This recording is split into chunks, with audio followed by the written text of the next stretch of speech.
escogiendo. Vamos a ver entonces en esta mañana la confesión que afirma. La confesión que afirma. Y está basado en el libro de San Juan, capítulo 6, versículos del 60 al 69. La confesión que afirma. Acompáñeme pues a San Juan, capítulo 6, versículos del 60 al 69, y le voy a pedir que lea conmigo en el nombre del Padre, del Hijo y del Espíritu Santo. Al oírlas, muchos de sus discípulos dijeron: dura es esta palabra, ¿quién la podrá oír? Dura es esta palabra. Dice el versículo siguiente: sabiendo Jesús en sí mismo que sus discípulos murmuraban de esto. ¿Quiénes murmuraban? Sus discípulos. Les dijo: ¿esto os ofende? Pues que si vieres al Hijo del Hombre subir a donde estaba primero, el Espíritu es el que da vida, la carne para nada aprovecha. Dice que la carne, ¿para qué? Entonces la que se ofende es la carne. Ok, sigamos adelante. Dice: las palabras que yo os he hablado son espíritu y son ¿qué? Vida. ¿Cómo son las palabras que Jesús habla? Son espíritu y son vida. Eso dice la Escritura.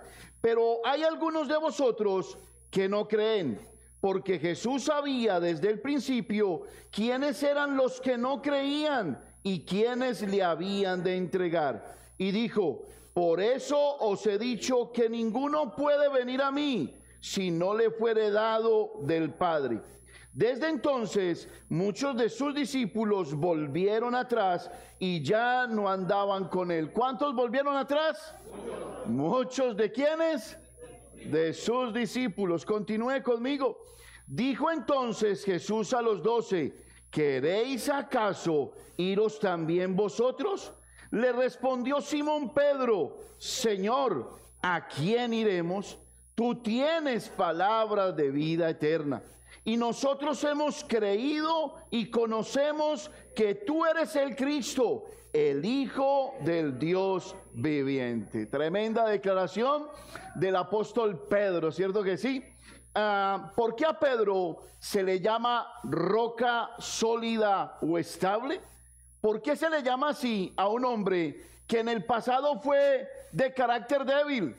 Fue endeble, fue una persona demasiado frágil, una persona que tenía altibajos. Tal vez usted se puede caracterizar o comparar con nuestro amigo Pedro, pero la verdad es que Pedro encontró firmeza en un secreto muy especial que Dios le puso en su corazón. Pedro tenía una fuente a donde ir. Pedro era tremendo para embarrarla, pero también por momentos tenía una precisión muy grande para declarar verdades eternas. Hay confesiones, mi hermano querido, que terminan brindándonos a nosotros una estabilidad. Permítame le pregunto: ¿cuántas cosas ha perdido usted por no ser una persona estable?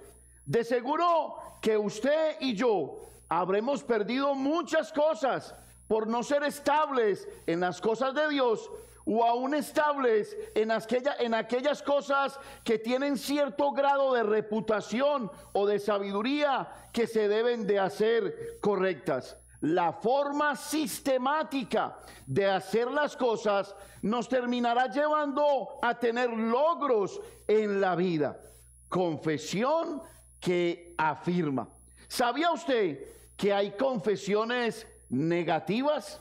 Por ejemplo, hay personas que después de vivir muchos años como matrimonio, tal vez en esa vivencia han habido cosas que les produjo daño, y hay momentos en que uno de los dos se acerca, tal vez sin ser dirigido por el Señor, y le dice: amor, tengo que confesarte algo. Y resulta que es algo doloroso, es algo que ocasiona dolor, y muchas veces un matrimonio puede dividirse a causa de una confesión que no ha sido dirigida por Dios, y entonces terminan colapsando debido a aquello oculto que estaba dentro de ellos.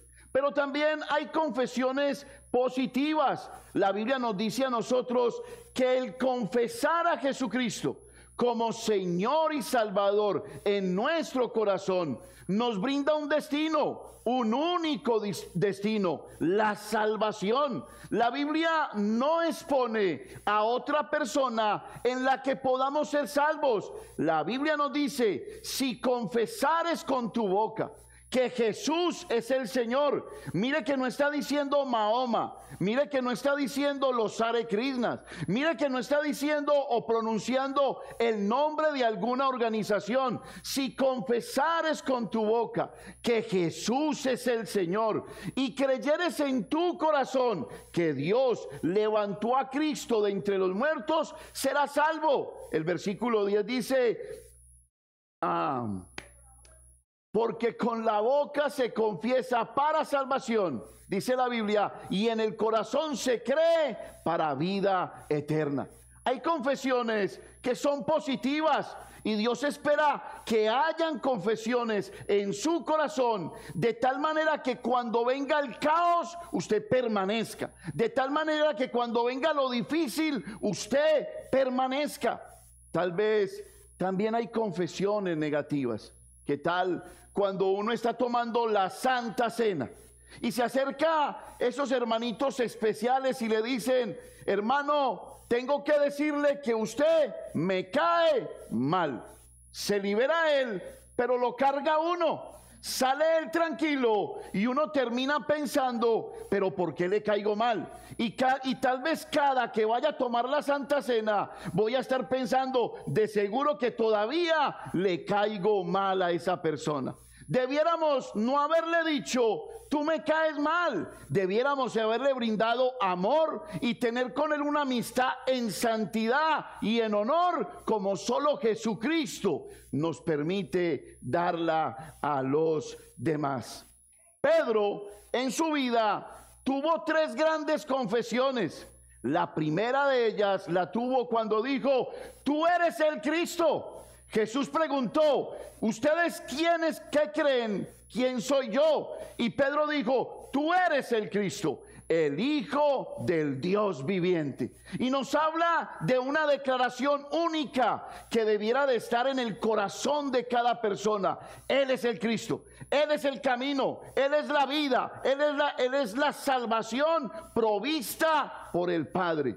Pedro también tuvo una segunda confesión muy poderosa en su vida. Jesús se acercó y le dijo: Pedro, ¿me amas? Y le preguntó por 3 veces. ¿Qué pensaría usted si su esposa le preguntara a usted 3 veces de seguida: ¿me amas? ¿Me amas? ¿Me amas? Tal vez usted pensaría: este cree que yo no lo amo, o esta cree que yo no lo amo. Pero esto no era lo que pensaba Jesús. Jesús quería enseñarle a Pedro con su respuesta, era que no solamente tenía que amarlo a él, sino que tenía que apacentar las ovejas del Señor. Pero Pedro tiene una tremenda confesión, y de allí parte el título de esta prédica: una confesión que afirma. ¿Cuál era esa confesión? Señor, solo tú tienes palabras de vida eterna. No hay nadie más que las tenga. Nadie puede llenarme como me llenas tú. Pero si vamos a la Escritura, encontramos que a esta confesión se le oponen 2 confesiones que son contradictorias o son negativas. Y una tiene que ver con la ofensa. ¿Qué piensan las personas que se ofenden?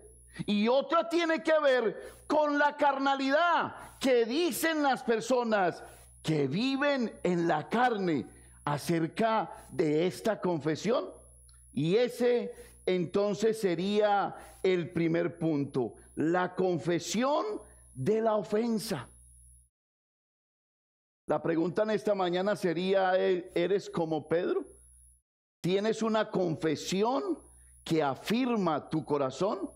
¿Que afirma tus convicciones? ¿Que afirma tus principios? No se trata de ser hoy y mañana no ser. El evangelio es para valientes.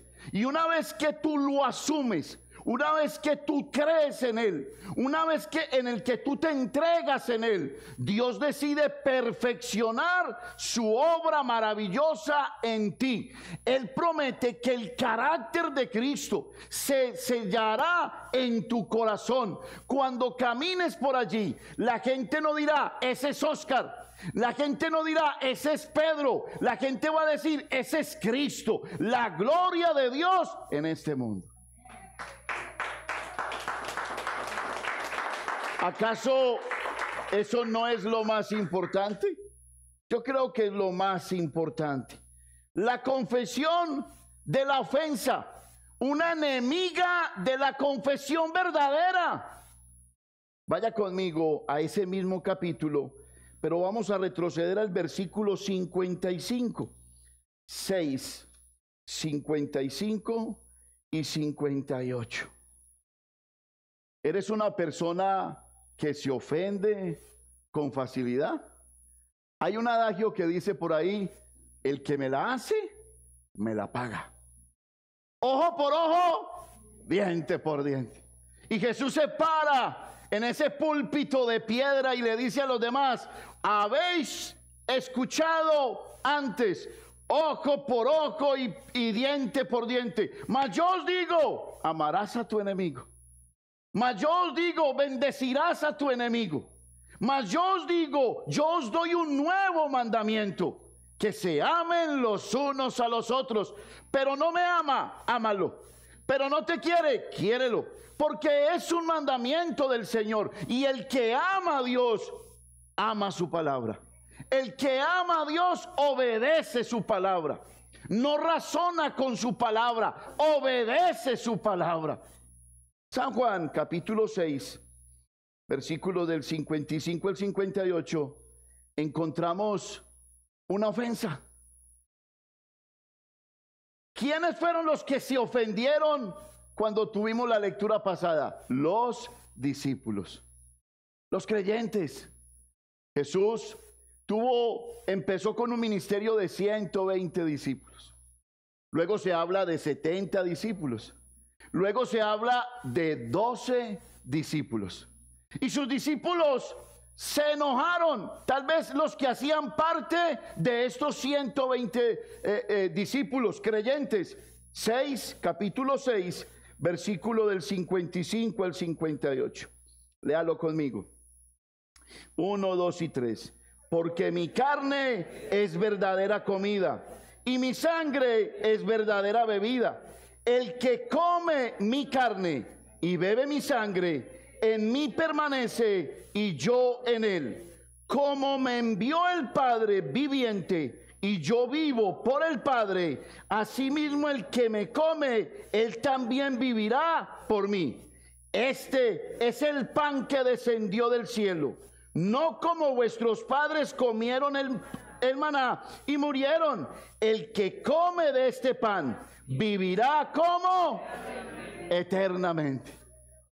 Jesús les estaba diciendo, miren, ustedes quieren vida, coman de esta carne.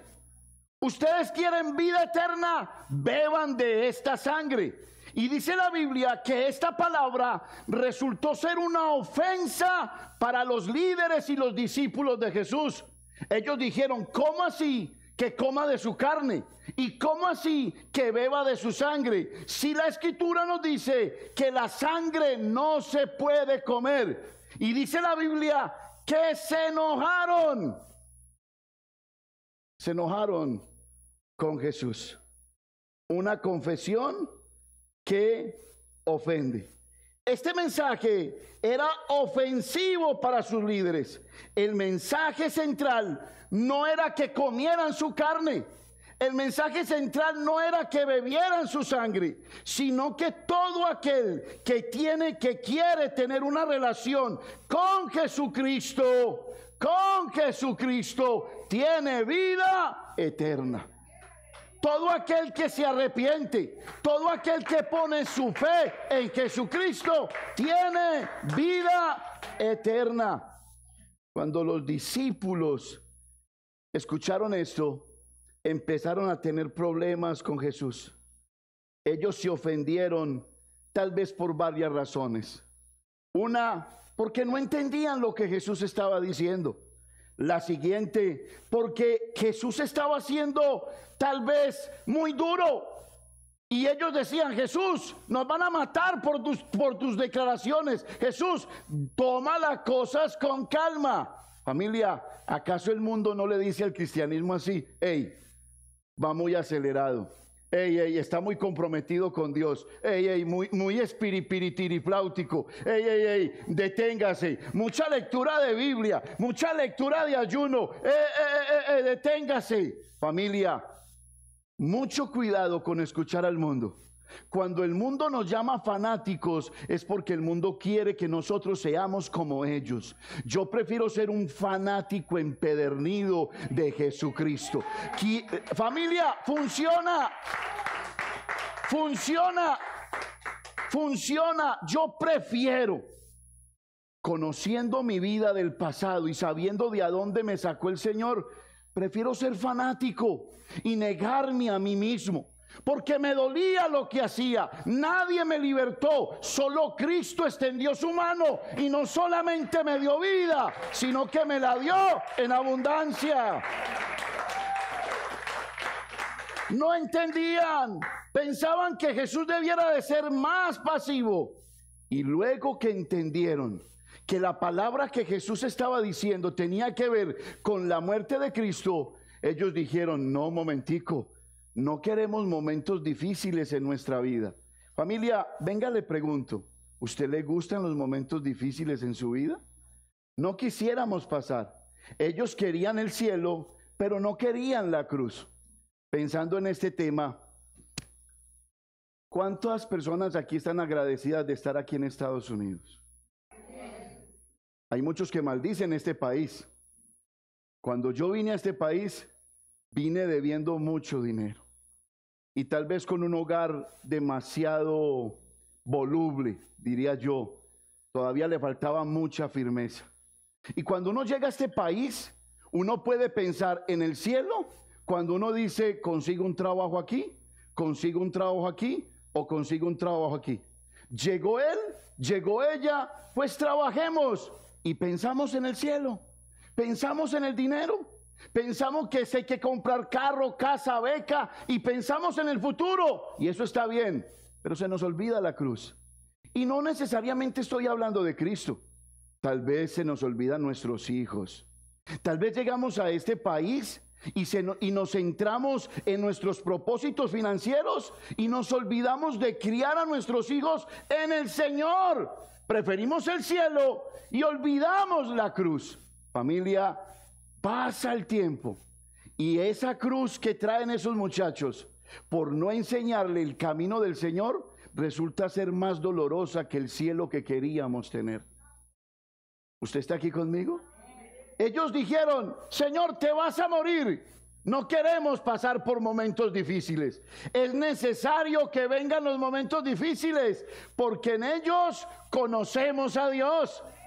El problema es cuando pones tu mirada en el problema, y dejas de ver al grande, al poderoso, aquel que está por encima de las situaciones. Somos muy facilistas cuando nos concentramos en el dolor, en la pérdida, en el problema, y dejamos de ver a aquel que nos ha dado la vida. Y si nos dio la vida y nos dejó respirar y nos dio un cuerpo tan especial, perfecto, tiene la capacidad de vencer cualquier problema. ¿Usted no lo cree?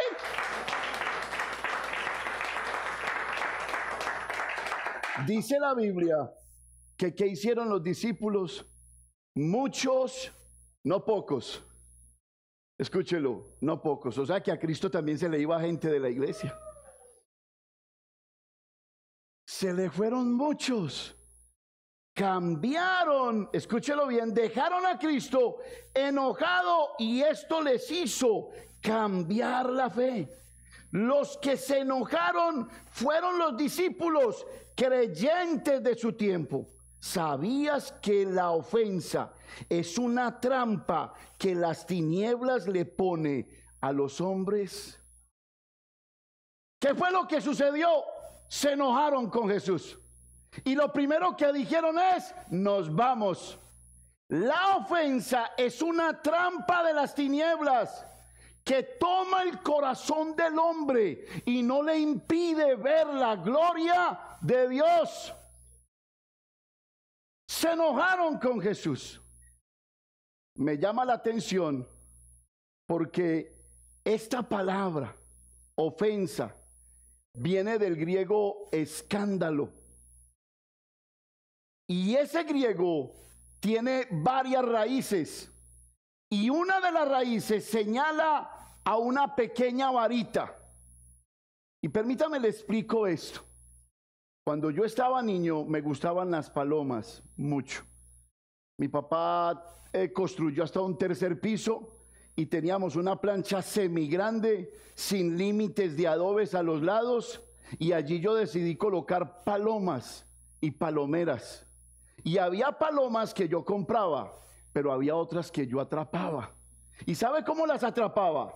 Les colocaba maíz, ponía una caja, ponía una varita, colocaba una cuerda, me escondía, y cuando la paloma llegaba se metía, jalaba la varita y caía la caja, la trampa sobre la paloma. ¿Qué les quiero decir? Que esa varita, esa raíz que viene de escándalo, escúchelo bien, se aplica a nuestra vida. Cada que nos enojamos, golpeamos la varita y esa trampa cae sobre nosotros. Y permítame, se lo explico de esta manera. Cuando se enoja el esposo con la esposa, cuando se enoja la esposa con el esposo, caen en una trampa tremenda. ¿Por qué caen en una trampa tremenda? Porque cuando él trata de explicarle a ella en el ojo dice, no te creo, no estás diciendo la verdad, mira la hora, te llevo calculado. Y por más que le dice la verdad, ella cayó en la trampa de la ofensa. ¿Y qué hace? Me voy, me largo, me retiro, me largo de este lugar. ¿Y qué es lo que sucede? Cuando ella cae en el ojo, entonces viene la trampa. Dice el hombre, no quiere nada conmigo. De seguro que la de la esquina sí querrá algo conmigo. De seguro que el internet sí querrá algo conmigo. La ofensa. Cuando permites la ofensa en tu corazón, esa ofensa te hace distorsionar la verdad. ¿Usted está aquí? Usted puede tomar una maestra, pasa por el lado de una niña y le dice, ¿qué pecas tan lindas tiene? Resulta que no son pecas, son barros. Y cuando el maestro devuelve a dar clase, el niño se para al frente o la niña dice, maestro mentiroso, maestro ofensivo. El corazón se preparó para no recibir la instrucción de ese maestro. ¿Qué le pasó a esa persona? Cayó en una trampa. Hermanos, cuidemos nuestro corazón de aquellos enojos que nos alejan de Dios y de nuestros hermanos. ¿Usted está aquí? Gloria a Dios. El enojo distorsiona la palabra que se escucha, levanta una fortaleza en su mente, lo lleva a convencer, a estar convencido que la persona no puede ser perdonada. La ofensa es una trampa donde tú mismo golpeas el palito que sostiene la caja que te va a atrapar. ¿Usted está aquí? Segundo, la confesión de la carne. La confesión de la carne. El título de la prédica es La confesión que afirma. Pero hay dos confesiones que no afirman. La confesión del enojo, cuando me enojo y no acepto nada y no permito que Dios traiga luz a mi corazón y hable a mi corazón. Pero también está la ofensa de la carne.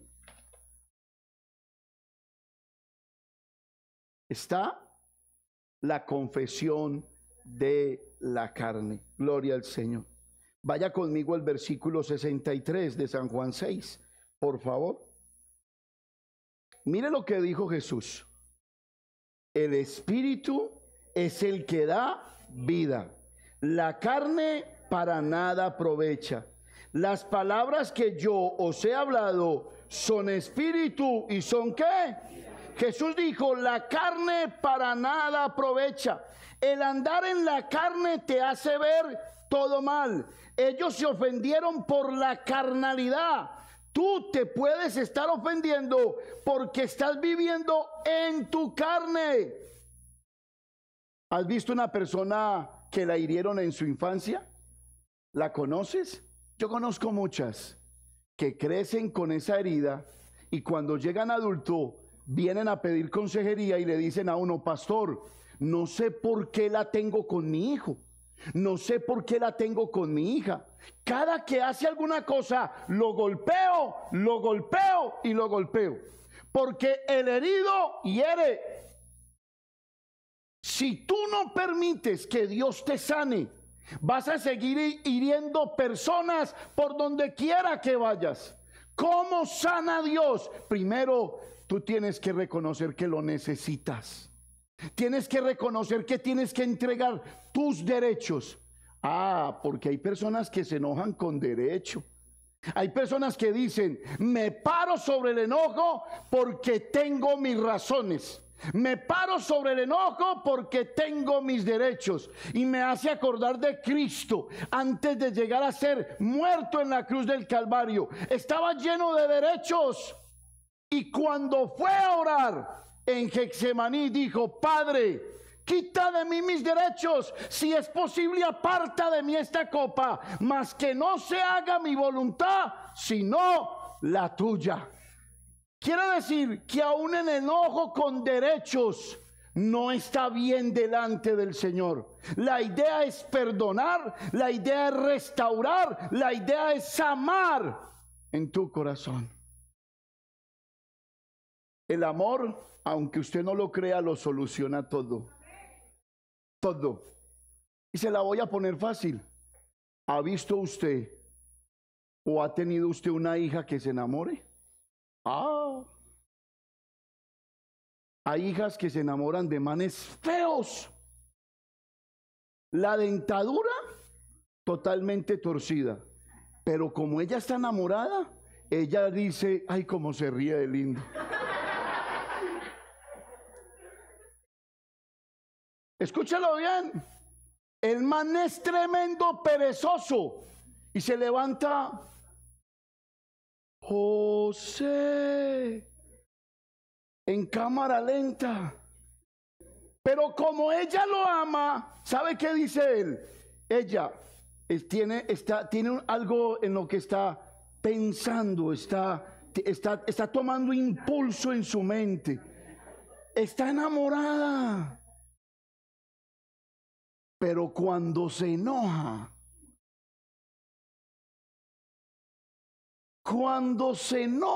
cambia todo. ¿Pero qué quiere decir esto? Que la solución está en amar.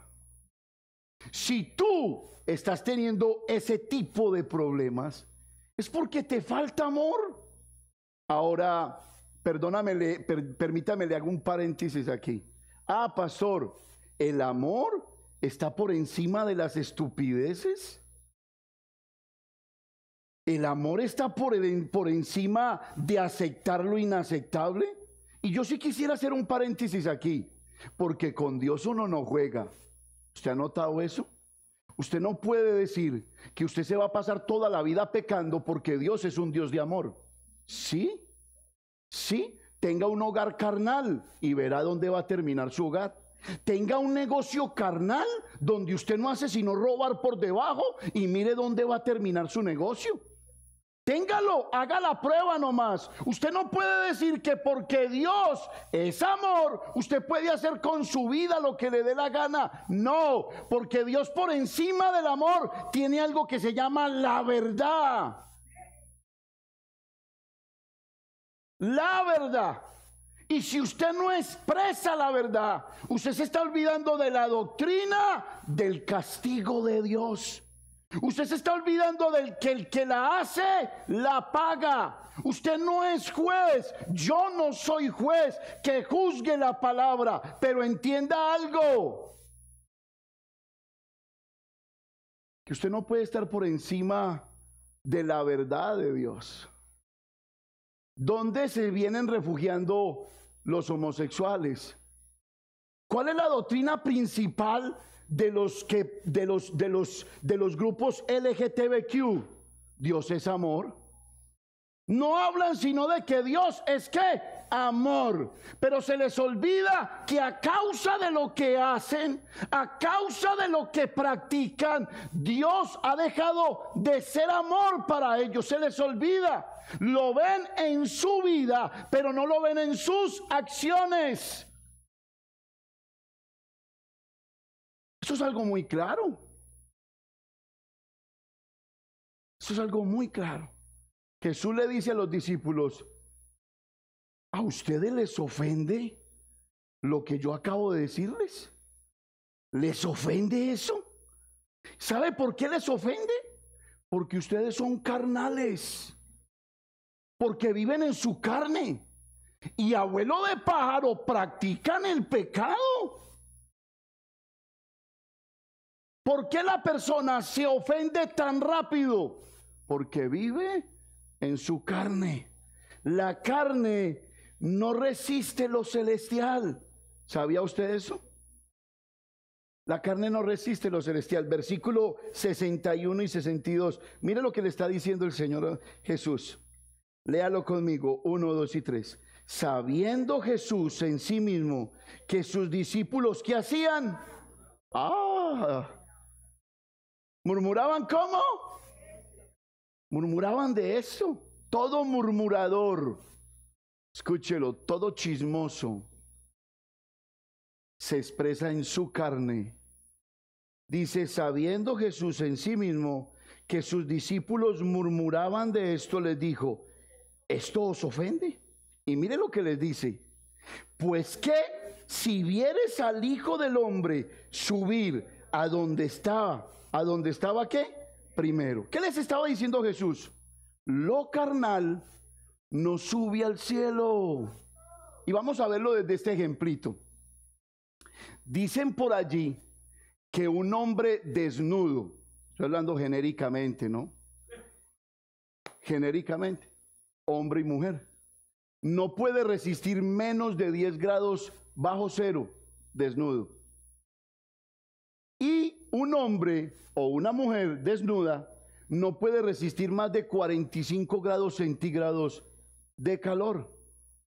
Si no resiste esas temperaturas, ¿lo pudiéramos llevar a Marte, donde las temperaturas son extremas? De ninguna manera.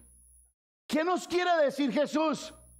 Que si este cuerpo no resiste la ofensa, que si este espíritu no resiste la ofensa, yo no puedo entrar al reino de los cielos.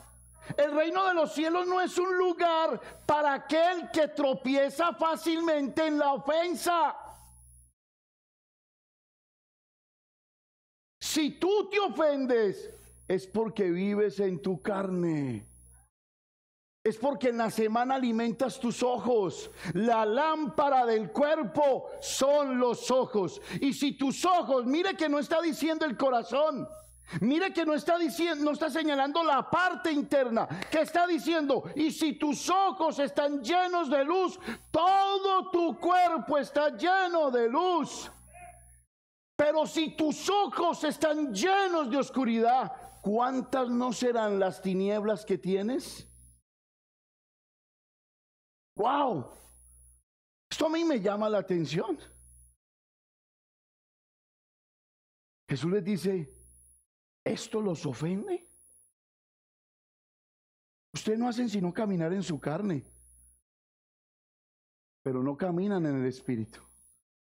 Y al reino de los cielos no entra carne. Mire lo que dijeron los discípulos. ¡Qué dura es esta palabra! ¿La leyeron? ¡Qué dura es esta palabra! Así le pasa a la gente que viene a la iglesia, a muchos que no entregan el corazón. ¡Uy, qué palabra tan dura! ¿Qué tengo que hacer yo? ¿Yo me tengo que humillar? ¿Qué tengo que hacer yo? ¿Yo tengo que perdonar? Uy, qué palabra tan dura. ¿Qué tengo que hacer yo? Yo tengo que entregar la vida para que me pisen. Y no se trata de eso. Se trata que cuando yo entrego mi vida, yo tengo un abogado en los cielos. Un abogado que procesa mi vida. ¿Sabe qué me gusta esto? Que dice la Biblia que los discípulos se enojaron y se fueron. Dice Jesús, es un berraco. Es un duro. Porque no hay ninguna parte de la escritura que les diga, ¡ey! ¿Para dónde van? ¿Me van a dejar botado? No. Jesús dejó que se fuera. Y me acordé yo pensando en esta mañana en un versículo que decía, y Jesús, habiendo entendido que Dios le había entregado todas las cosas en sus manos, tomó una toalla y se la puso en el cuello y le lavó los pies a sus discípulos. ¿Cómo? ¿Has entendido qué puso Dios en tus manos? Puso a tus hijos. Y tus hijos no se van a perder. Tus hijos son herencia del Señor. ¿Sabes qué puso Dios en tus manos? La vida de tu matrimonio. Y tu matrimonio no se va a perder, porque Dios es el centro de tu hogar.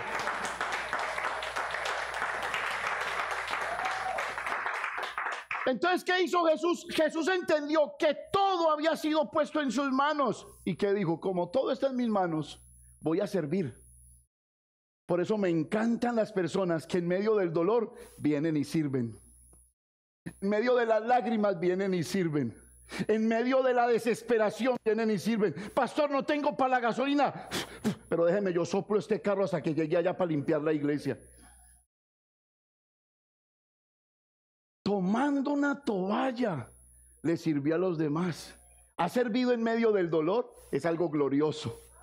Porque puedes decir, ya no vivo yo. Puedes decir, no, es que no se trata de mí. Con propósito he sido formado. Duele, sí. Pega duro, sí. Pero es más grande el que está dentro de mí. Familia, ojalá entendiéramos esto. Las ofensas son una trampa donde tú mismo caes en ella. ¿Se acuerdan del ejemplo que les di que me gustaban las palomas? ¿Qué era lo que atraía a las palomas a la trampa? ¿Qué era? El cebo, el maíz. ¿Sabe qué atrae las trampas a su vida? Su propia carne. Su propia carne. Su carne atrae a Satanás. Su carne atrae su propia concupiscencia, sus propios gustos. Mire, familia, ¿por qué nosotros aquí hablamos del diezmo? Porque como se paran pastores a decir, no, es que el diezmo es del Antiguo Testamento. Sí, claro, es cierto. Permítame, yo lo llamo el diezmo del Nuevo Testamento. Y si queremos quitarle la parte poderosa del Antiguo Testamento, que es solamente el 10%, pongámosle la parte poderosa del Nuevo Testamento que habla que demos con libertad. ¿Qué quiere decir eso? Que no es un 10, que debemos de dar como Jesús se dio en la cruz del Calvario. Ay, entonces tropezamos. Preferimos dar el 10. Nos va mejor con el 10. Esto es importante, porque ¿contra qué fortalezas peleas tú? Ahora, ¿por qué hablamos desde el púlpito? ¿Sabe qué me gusta de los que vienen aquí a hablar del diezmo? Que tienen autoridad para hablar del diezmo. ¿Sabe por qué? Porque han visto los cielos abrirse, porque han visto el poder de Dios, porque hemos escuchado sus testimonios, que no tenían para una operación, llegó la plata para la operación. Es que esto es un negocio. No es un negocio. Usted nunca va a ser más generoso que Dios. Nunca, nunca, nunca. Somos bendecidos cuando lo reconocemos a Él. Es que no son mis manos, Él me las dio. No es mi salud, hoy tengo, mañana no la tengo, es Dios quien me la da. Esto es tan tremendo que uno cavila a la gente. Uno la cavila. Porque sí son buenos para dar en la carne. Yo he visto gente que utiliza esta carne hasta degollarla, desgastarla, triturarla, le pega el sol, le pega el invierno y sáquele plata a esta carne. Sí son buenos para sacarle plata a la carne. Pero cuando viene la ley de Dios, que es la que debe de reinar, porque estamos metidos en un reino que tiene leyes, esta carne se rehúsa. Es altanera y es grosera, es prepotente y es llena de soberbia. Queremos con Dios cuando me conviene. Invocamos su nombre cuando lo necesito. Rómpase en caso de incendio. Pero de resto, por eso Jesús decía, este pueblo de labios me alaba, me adora, pero su corazón está lejos, lejos, lejos de mí. ¿Usted sabe qué es lejos para Dios? Porque tal vez los de atrás están lejos de mí, pero cuando Dios dice que usted está lejos de Dios, Dios está diciendo, usted está eternamente lejos de mí. Los discípulos se enojaron porque andaban en la carne. Las ofensas que tenemos hay veces. Mire, familia, yo no voy a olvidar una vez más la autoridad del púlpito. No voy a olvidar que aquí llegó una pareja que ya partió con el Señor y tuvieron una semana de conflictos, porque él me lo contó. Conflictos por aquí, tenían un hijo y ella quería mucho su hijo y él le decía, no, primero es tu hijo que yo. Entonces él veía que era una carga contra él y a favor del hijo. Y llegó un día en que le pegaron a la varita de la trampa. Ella dijo, este está enojado, voy a ver si yo le hago falta. Y se escondió en el closet. Y entró ese hombre desesperado, el que decía que sin ti no puedo vivir, porque así somos los hombres. Empezó desesperado y no la encontró. ¿Sabe qué hizo ese hombre? Cogió el carro, lo prendió y aceleró sin parar, aquí en Charlo. Aceleró, lo pilló una policía, un patrullero, un trooper, se le pegó por detrás y el hermano no paraba. Estaba lleno de enojo, estaba lleno de ira y él no paraba. Llegó un segundo patrullero, un tercer patrullero y él no paraba. Y como no paraba, él decidió hacer una curva y ahí lo estaba esperando otra radiopatrulla. Y él lleno de enojo, porque no podía ver más allá sino la ofensa que tenía en su corazón, montó su camioneta sobre un carro de la patrulla. ¿Dónde terminó la ofensa? Terminó él en la cárcel y ella terminó solita. Tiró la varita, de la ofensa. ¿Cuántos matrimonios hoy les está esperando el adulterio a la vuelta de la esquina porque viven tumbando la varita a toda hora? ¿Cuántos matrimonios o cuántos de nuestros hijos no están a punto de cometer una locura por ese enojo que tienen en el corazón? Porque no han perdonado a sus padres, porque sus padres vieron a sus hijos tal y como los hizo el mundo, pero los ha dejado de ver como los hizo Dios. Y cuando tú dejas de ver a las personas como las hizo Dios, ya no las ves a la imagen ni a su semejanza, sino que ves lo malo y lo acribillas y acribillas hasta que no te soportan. Entonces vienen nuestros hijos que en esta cultura salieron más berracos que nosotros, nos bravean. Nos bravean. A mí como no me enseñaron eso. Yo tuve un papá que me braviaba a mí y a mis hermanos. Ah, sí, se quitaba la camisa. Usted está muy groserito, venga. Venga, mijo, a ver cuántas son. Así nos decía nuestro papá. Pastor, eso no es testimonio. Tal vez no lo era cuando no era creyente o ahora que apenas está caminando. Pero le voy a decir una cosa. Entendimos que su mensaje principal era que como fuera Él, era nuestra autoridad. Y que donde estábamos teníamos que respetar. Por eso cuando un hijo usted le dice, me voy, ábrale la puerta, dóblele bien la ropita, póngale las maletas. Dios te bendiga. Yo me fui un día de mi casa, bravo y enojado. Bravo y enojado. Me fui. Como a las 2 o 3 horas volví como el Chavo del 8. ¿A dónde nos lleva la soberbia? Cuando me fui a casar. Me dije, papá, mamá, me voy a casar, me enamoré, me voy a casar. Y llega mi papá y mi mamá, hijo, espérese, usted está muy tierno, ella está muy tierno. Mire que no tiene dónde caerse muerto. No, papá. ¿Y sabe qué le dije a mi papá? Por encima de usted, papá, me voy a casar. Y papá me dijo, ok. Está bien. Me casé. Esos primeros 6 meses, como los de José en Egipto. Hambre por todos los lados.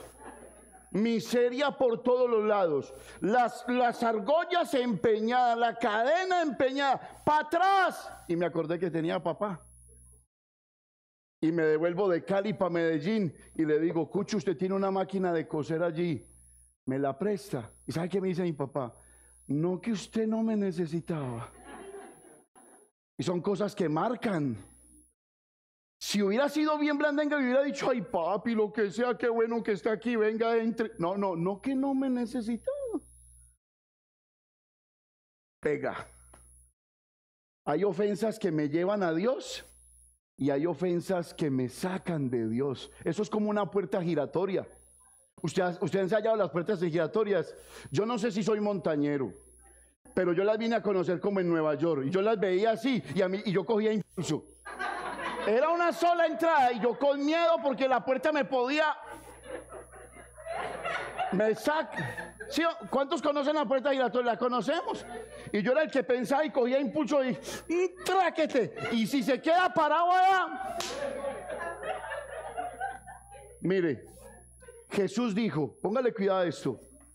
Yo soy la puerta, la única puerta. Todo aquel que entra por mí hallará pastos. Pero ¿sabe una cosa? Muchos hallan esa puerta, pero de una forma giratoria. Entran y esa misma puerta los saca. Hay otros que entran y se quedan. Lo reconocen como el único camino, perseveran en su palabra, entienden la escritura, le dicen a Dios, Dios, menos de mí, más de ti. ¿Qué me estoy perdiendo de ti? Y hay personas que vienen a la iglesia y entran en esa puerta giratoria, escuchan la salvación, cogen impulso, entran, pero esa misma puerta los saca. Cuando esa puerta les dice, hay que perdonar, hay que restaurar, hay que solucionar. Y eso nos lleva a la confesión de Pedro. Terminemos con ella. La confesión que afirma. La confesión que afirma. Y está en el versículo 67. Me encanta Pedro, pero me encanta más Jesús. ¿Usted sabe que lo estén abandonando a uno? Jesús no sintió miedo. Y es tan berraco Jesús. Berraco, para los que no conocen, es como fuerte, bravo, valiente. Gracias, Cristi. Valiente, que Jesús dijo, ustedes se van.